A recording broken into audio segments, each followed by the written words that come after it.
सज्जनों, ये श्रीनगर से हम जम्मू की तरफ जा रहे हैं और टनल आई है। देखिए आप, एक खूबसूरत नज़ारा है।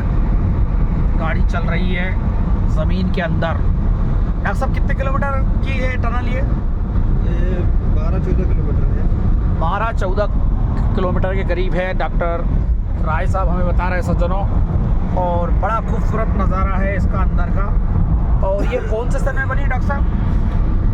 ये अभी 2022-23 में बनी है। अच्छा, 22-23 में बनी है। चलिए, तो एक आने की एक जाने की अलग अलग है क्या? अलग अलग आने जाने के लिए है। आने जाने की अलग अलग है। एक ट्यूब है, इसके बगल में दूसरी भी ट्यूब है। अच्छा, एक ट्यूब में मतलब 2 गाड़ी 3 गाड़ी निकल सकती है? एक गाड़ी में, एक ट्यूब में 2 गाड़ियों का क्रॉस है, जाने का रास्ता है। अरे वाह, लेकिन इसमें सिर्फ जाने का ही है, 2 गाड़ियाँ जा सकती हैं। बहुत अच्छा, बहुत दूसरी अच्छा। साइड से 2 आ सकती है। अरे वाह वाह वाह। तो सज्जनों, ये बहुत बेहतरीन टेक्नोलॉजी है और इसमें करोड़ों अरबों रुपए का खर्चा होता है। लेकिन ये उन पहाड़ी क्षेत्रों के लिए वरदान है जहाँ पर क्या है कि डिस्टेंस भी कम हो जाता है। हाँ, डिस्टेंस कम हो जाता है, जनता की परेशानी दूर हो जाती है।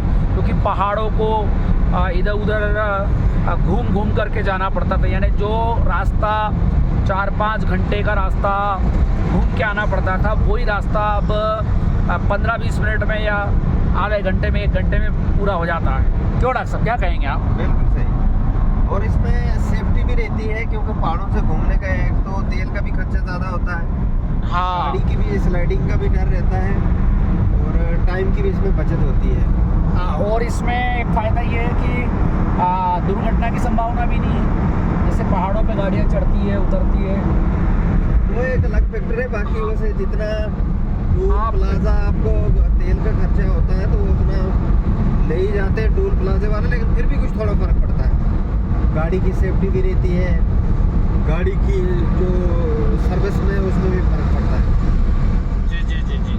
सबसे बड़ी तो समय की बचत है। समय की बचत है। सबसे बड़ा फ़ायदा तो समय की बचत होती है सज्जनों, और डिस्टेंस बहुत कम हो जाती है।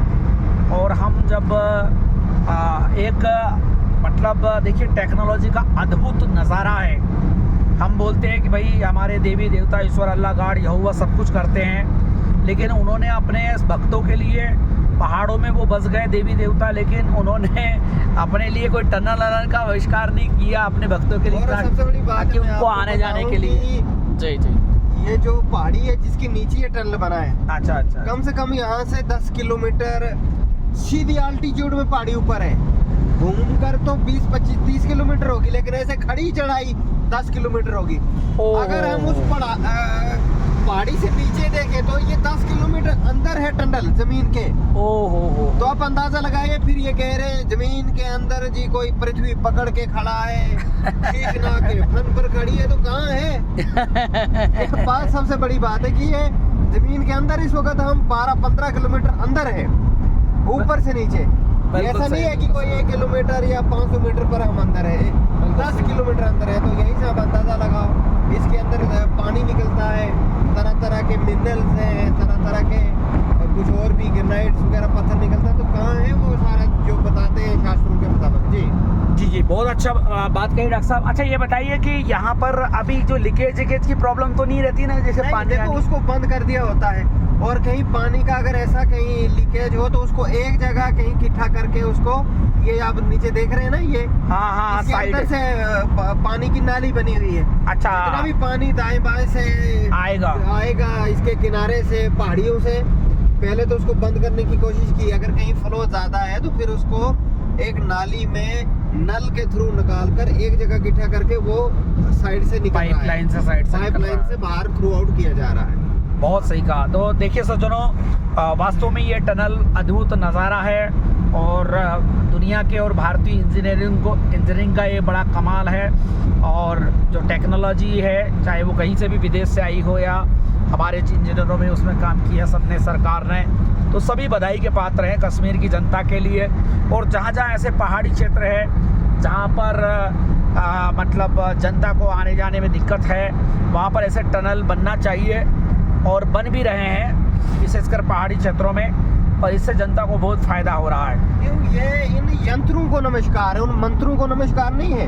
कि जो हम मंत्र पढ़ेंगे तो उससे हम टनल, हमने कोई यज्ञ कर दिया, कोई बलि चढ़ा दी तो टनल निकल गया, ऐसा नहीं है। इन यंत्रों को मतलब कि सलामी है, इन यंत्रों को नमस्कार है, जिस टूल से ये काम हुआ है और हम एक जगह से दूसरी जगह पार कर रहे हैं, धरती का सीना चीर कर आगे निकल रहे हैं। बहुत अच्छा अद्भुत। देखिए सज्जनों, ये मंत्र का युग नहीं है, तंत्र का युग। तंत्र मंत्र यंत्र के चक्कर में ना पड़ के हमें वास्तव में जो करना चाहिए वो है जो टेक्नोलॉजी है वो सबसे बड़ा भगवान है, सबसे बड़ा देवता है, और उसी के माध्यम से आज हम YouTube के माध्यम से आपसे जुड़े हैं और देश और दुनिया की जनता हमसे जुड़ी है, और सारी दुनिया अब मोबाइल के माध्यम से मुट्ठी में हो गई है। और पृथ्वी का सीना चीर करके अंदर से हमने टनल बनाए हैं, यहाँ तक कि समुद्र के अंदर भी रेल चल रही है ना, और ज़मीन के अंदर रेल चल रही है। तो ये बहुत बड़ी एक टेक्नोलॉजी है। तो डॉक्टर साहब ने बिल्कुल सही कहा है, और बस हम छोटा सा वीडियो बना के आपको ख़त्म करते हैं। आप सभी से आग्रह कि चैनल को सब्सक्राइब करें, लाइक करें, कमेंट करें, ताकि जगत का कल्याण हो।